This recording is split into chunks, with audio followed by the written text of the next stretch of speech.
Hey, supply chainers, wherever you are in the world, this is Sarah Barnes-Humphrey with you today. Are you ready? Let's talk supply chain.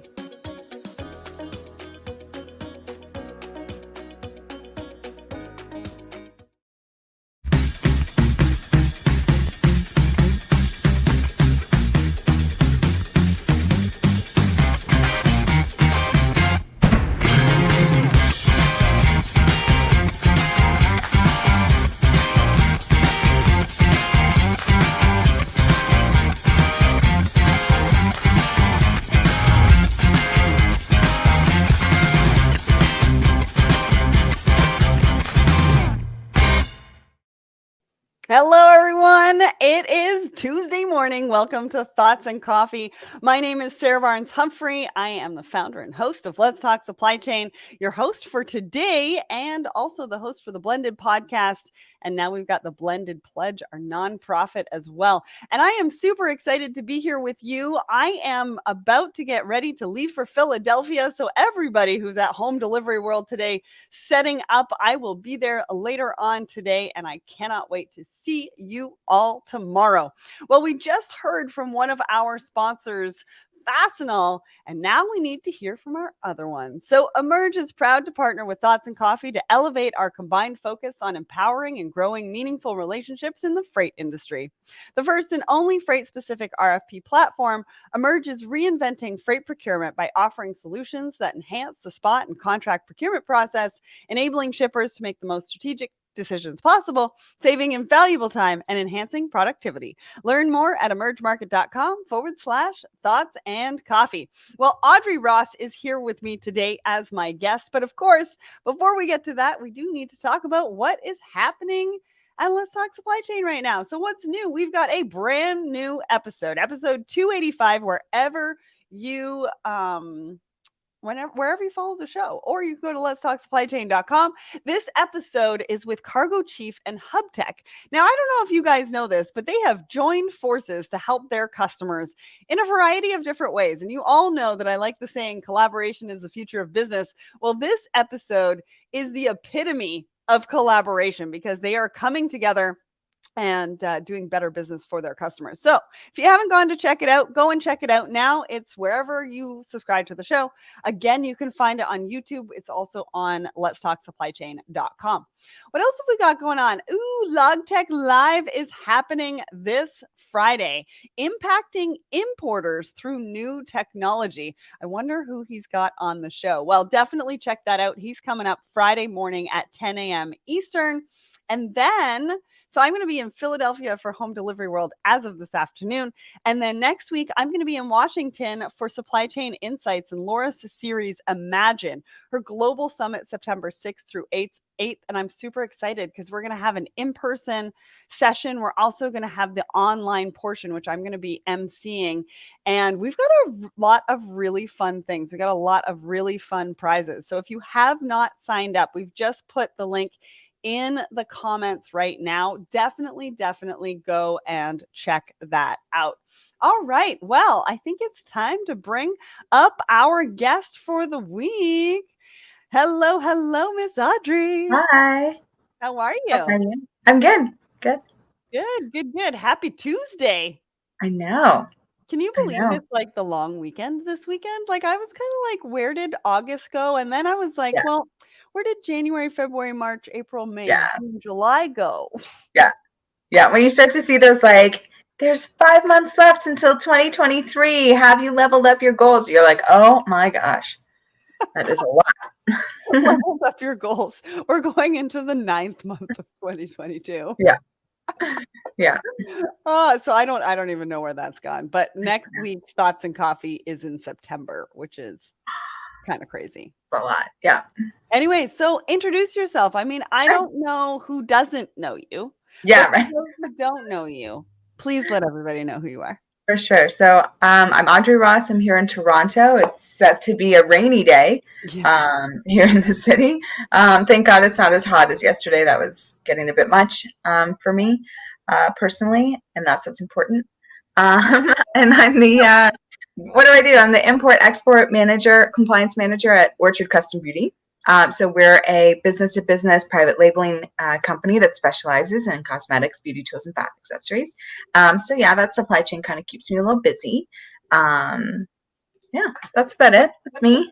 So tell us what's new in your supply chain. What are you battling this week? And before you do that, I just want to give a quick shout out to Melanie and Michael, who Hey, are over on my personal LinkedIn, and they say good morning nice. to everybody. Michael actually says Audrey is the goat.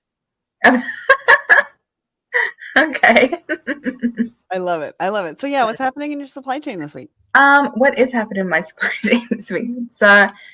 We've got a few things coming in by air for holiday programs, of course. Just tidying those up, and then we've got quite a bit of stuff.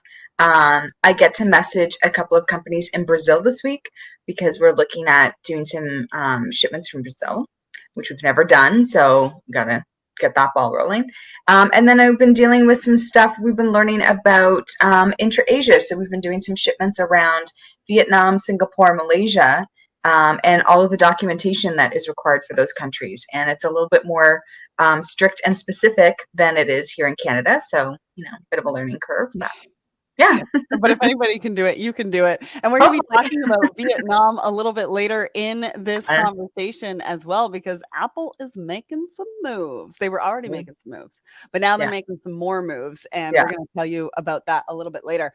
All right. Well, now it's time to get to our poll of the week. So this one has people divided. All right. The question that we asked you last week, does pineapple belong on pizza? So we got 1,156 votes. We still have 1 week left, and it is neck and neck. So 50% of you said yes, 50% of you said no, and then we got a barrage of comments. Now, one comment in particular asked me, or asked Let's Talk Supply Chain, what it had to do with supply chain.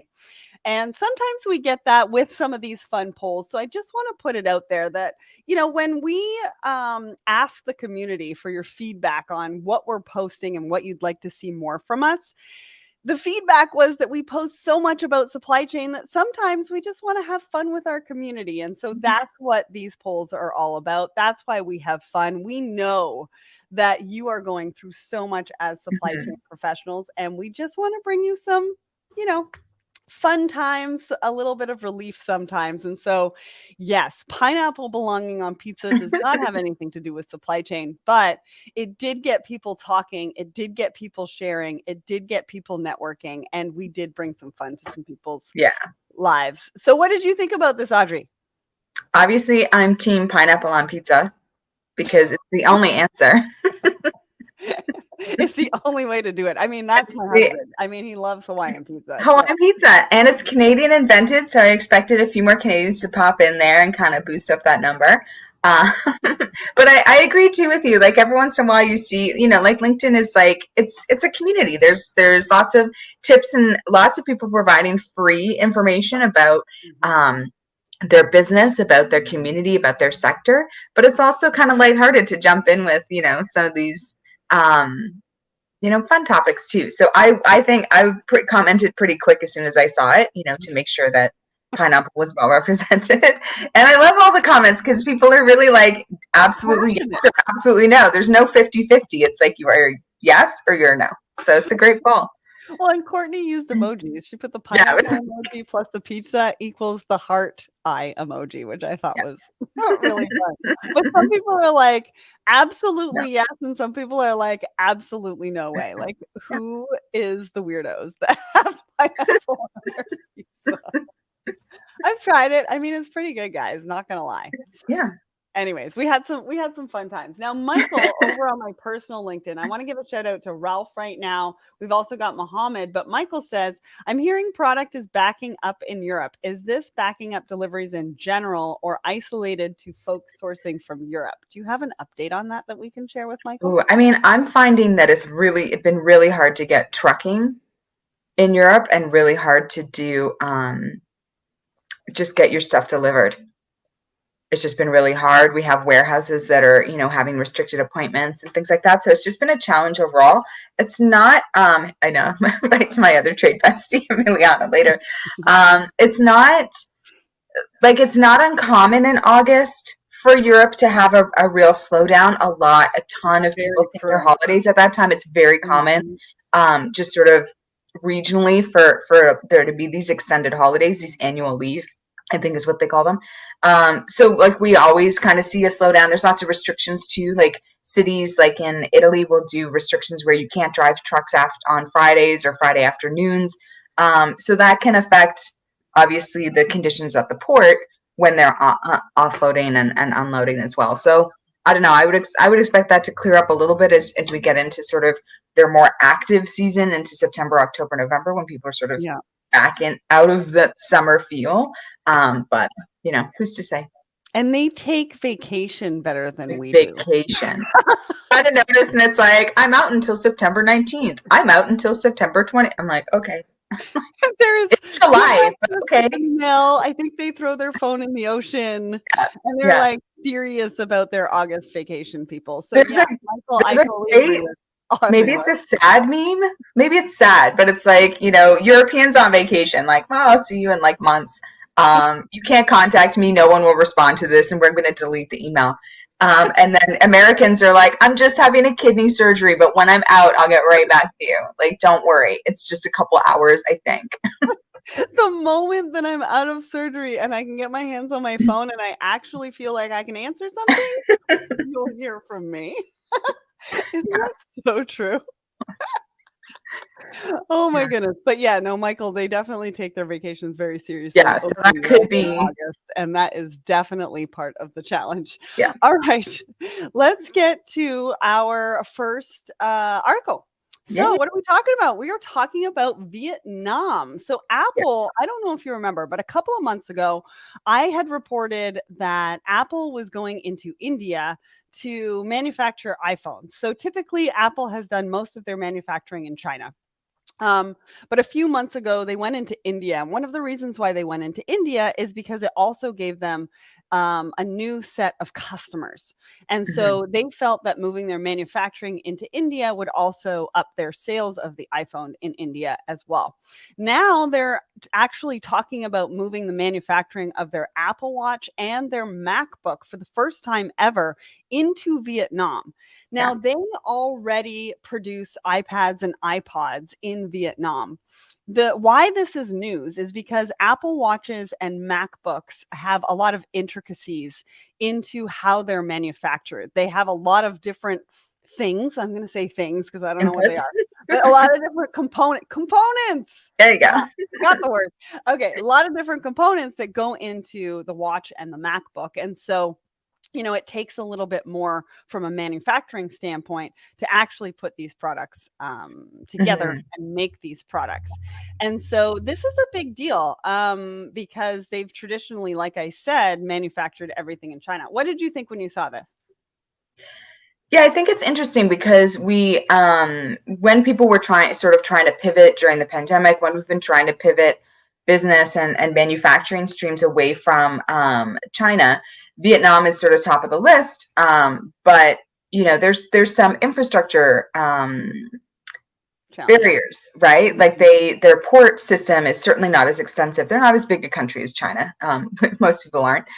So there's little infrastructure restrictions that maybe went at a certain scale of manufacturing were workable and were seamless. But when people were looking to increase the scale of their manufacturing or find more partners in that country, then the infrastructure became somewhat of a risk. So this is interesting, but Apple also airships a lot of stuff. So having a large port for sea shipping may not be the thing that they absolutely require. But it is what you were saying about India earlier too. It's interesting to see them. There are definitely technical and regulatory barriers to import and export of certain electronics. So if you can do it in the home country, then or the country that you're trying to sell into, I mean that's Mhm. always a great idea. And who developing your skilled, like these are super skilled, you know, people who are making these. Developing that skilled labor is not going to hurt you in any adventure. So Absolutely. Well, one of the things that they said that was that cost competitiveness is still up in the air. Manufacturing in Vietnam versus manufacturing in China. Sure. But even in saying that, Google, Dell, and Amazon are following suit and looking at Vietnam for a lot of their manufacturing as well. But one of Hmm. the reasons that it says in this article that they're looking at Vietnam is to manage their geopolitical impacts. Right? Yeah. So all of this really started when those sanctions or, when the restrictions came down between China and the US.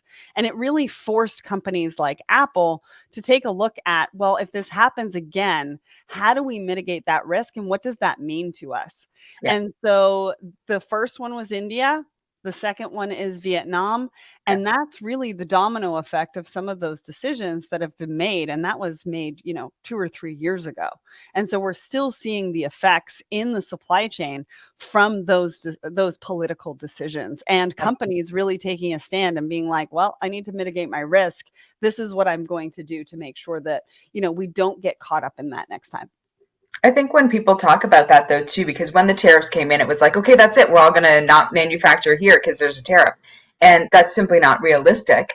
But we've seen, so the tariffs sort of started coming in, yeah, exactly. Um, the tariffs started coming in 2017, 2018, and into force into 2018. It's Mhm. 2022 now. So you can see how long How long this it's been. process of diversification takes, because what people forget is that outsourcing into China and that buildup of China being this manufacturing hub took decades. I mean, Yeah. our company had a China office there in 1998. Hmm. 1999. Like, I mean, that's ages ago, right? And so a lot of companies were the same. Like you've built out this process. It took you years, and then it's like, oh, that's not working really well, or there's just some weird expensive charge. Let's just change our manufacturer. You're like, well, actually, my product is a little bit more complicated. So, but all of these companies probably do have these sort of extended strategic goals, and then it's just for the public. Sometimes you see them realized, at a different timeline. So Absolutely. it'd I be love interesting. that you brought that up. Thank you for doing that. So, AJ, Bayram is asking us to put the links of the articles on the YouTube channel. I think we're YouTube. just putting the links on LinkedIn. So, Bayram, we're going to take that and we're going to do that right away. All right. So, our second article. So, I don't know if all of you guys know this, but Audrey has a secret obsession with. It's a secret. And so, how fitting can it be that we are going to be talking about space logistics today? I've mentioned it a few times on this show, but we haven't really dove deep into what that actually means. And just to let you know, I am working to get somebody from this industry onto this show to talk a little bit more about it. But this particular article talks about a cargo capsule. And then further down in the article, it calls it a freighter. So we are taking, terms that we have for like ocean freight and air freight here on Earth, and we are now transitioning them into space logistics, which is amazing. And this cargo capsule is called SpaceX Dragon. And it left for Earth from the space station on August 19th. Now, on the way there, it carried 58 pounds of supplies and hardware. On the way back, it carried 4,000 pounds of experiments and things to analyze that the astronauts have sent back for us to take a look at. So, Audrey, knowing that you are a little obsessed about space and space logistics and how you would rather pay to go to space than potentially put a down payment on a house, Yeah. fair. I totally get it. Talk to me about what this means. So this is exciting, and it's a shift. This is now I think it's about the 25th. So this was Dragon 25 is the cargo trip that they've made. So NASA had started partnering with private space companies like SpaceX to just sort of build out, I think, their options, because NASA. I started to dig into this because I'm a space nerd. NASA had their shuttle program ended in, I think it was 2011, and since then they've been using Russian Soyuz spacecraft for all of their taking astronauts up and down from the space station. So there's been this great collaboration after NASA ended their own shuttle program to collaborate with the Russians to be able to go back and forth to the space station and take up the ESA, the European Space Agency astronauts. So everyone's sort of been sharing and collaborating going up to the space station. And then they started these developments with private companies. So it had been NASA was like, no, it's very restricted. It's only NASA, or the Russians, or whoever else, but like government agencies only. And so, but they've always been masters at this sort of private-public partnership. If you've read anything about NASA and the astronauts and their experiences. So this is the 25th in a series of cargo that's going back and forth. They probably are trying to clear out. There's a lot of space garbage that gets left because this Soyuz only fits about 3 bodies, and then only a certain amount of cargo. So they'll prioritize taking experiments back, or tools and things back, instead of sort of the space garbage. And they're not dumping it just into space. They do want to sort of process it properly. So there's like all these fascinating little things about managing this sort of remote location that I think people on Earth can kind of it resonates, because if you work on an oil rig, it's a very isolated space where you can only use certain equipment or certain transport vehicles. So it's just sort of, this evolution is fascinating. We actually were expecting Artemis to launch yesterday. Mm-hmm. And it didn't, just because of an engine issue. But it all sounds like they might try to relaunch on Friday, and that's the first. It's uncrewed vessel that'll go back to the moon. So it's sort of the first time we're going to the moon in decades. And then the second Artemis trip in 2024, I think, will be crewed, and it's set to include a Canadian. So it's very exciting for me at home. But it's fascinating to see this private-public partnership where you have this emphasis on safety, on regulation, because it's needed.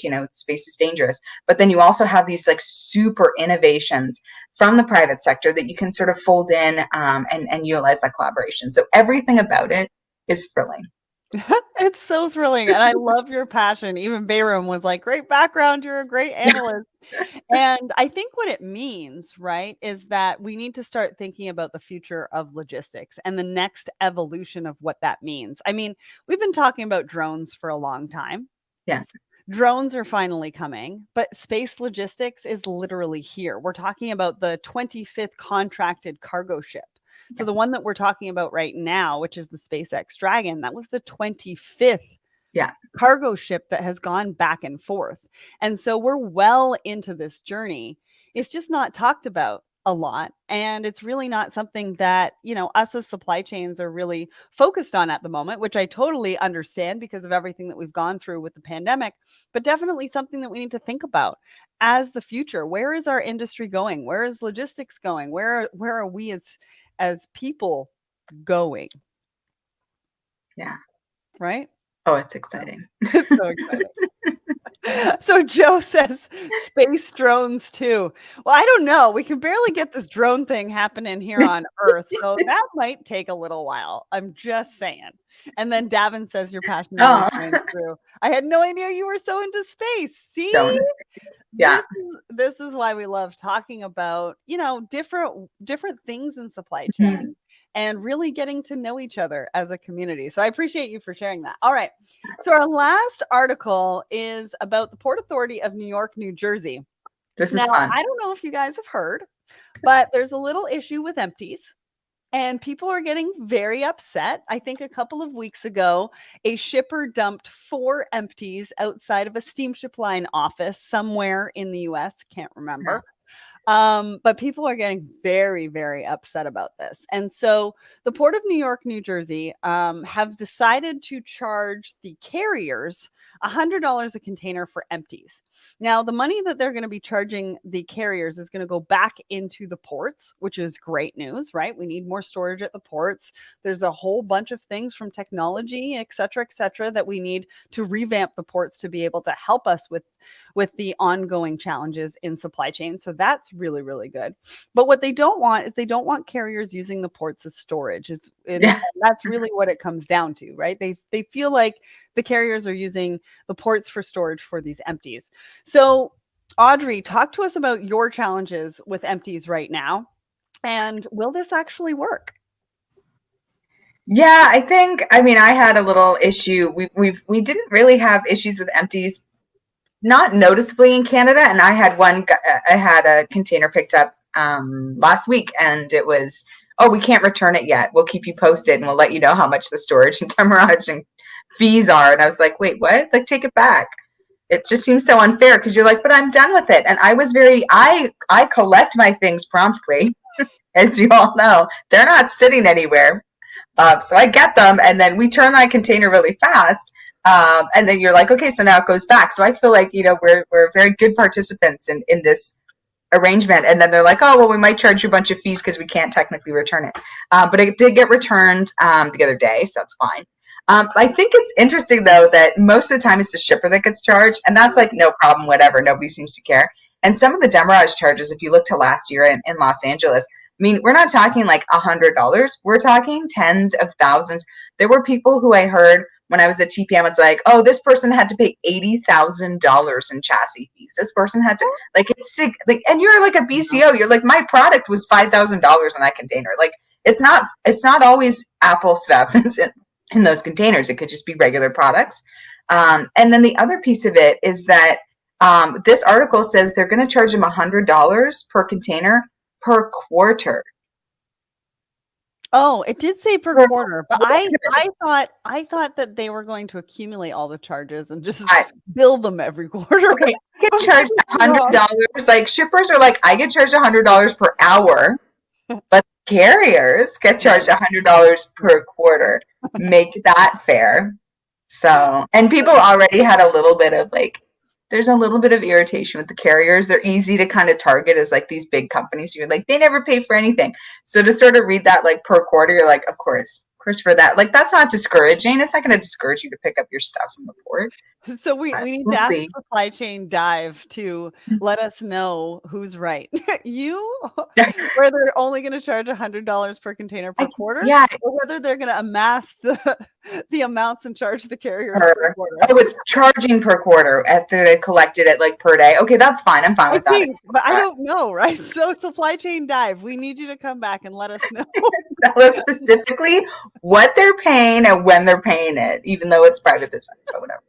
It's very important to this discussion. It is important. Inquiring minds. It is. There is a buildup right now, and people aren't, like, that's what they're saying is creating backlog, is people aren't collecting their stuff because they don't need it and their warehouse is full and they over ordered. So we still have these compensation problems where we've sort of overplanned, overbought. I need all this stuff. You can just send my stuff right as fast as possible. Move everybody else's stuff out of the way to send me mine because I need it, all of it. So. But seriously, that's the other problem with these empties is that the empties just laying around actually takes up the space for the inbound containers that need to come in, and people need the product and things like that. And so it really is creating a lot of havoc. There's a lot of people who are very upset about what's going on. There's people who are getting charged for something that's completely out of their control.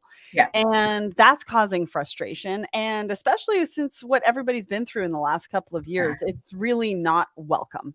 No. Right? There needs to be a solution. I hope that charging the carriers for the empties and avoiding ports being storage spaces is really going to help the movement of empties. We really need to move these empties that are sitting around the globe so that we can get more. I mean, that's what we've been talking about, the reset, right? We need to, these things need to start moving a little bit better than they have been. So before we go, I do want to talk about our upcoming events. So as I said, I'm going to be in Philadelphia as of this afternoon for Home Delivery World. And I can't wait to see everybody. We're recording podcasts on site. I'm going to be on stage twice, which I'm super excited. Once with X Delivery and the second time with GoBalt, who is a local company, which is really cool.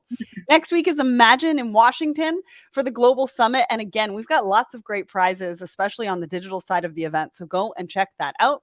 In November, I'm going to be with Procurement Foundry for Forge in Las Vegas, November 2nd and 3rd. And then, of course, we've got Manifest coming up in January. And you can catch all of our live shows over on the Let's Talk Supply Chain YouTube, because that's where we have all our playlists for you to catch up on all the latest and greatest. We've got special delivery with FarEye, specifically about last mile delivery. We've got action items with DC Shrigola, LogTech Lives happening this Friday. We got no bullshipping with Hope White. First things first with Rob Garrison and Mercado. And then, of course, we've got Coming in Hot. So lots of things happening here. I just want to say thank you so much for everybody for joining us today. Next week, I will be back with Caleb Nelson of Sifted, and we're going to be talking about parcel monitoring. If you are shipping lots of parcels, you need to watch this episode because it's going to change how you think about your parcel shipping and what you actually need to know, and so much more. So stay tuned. Come back and see us. Audrey, as always, such a pleasure. Thanks so much for joining us, and we'll see you. Thanks.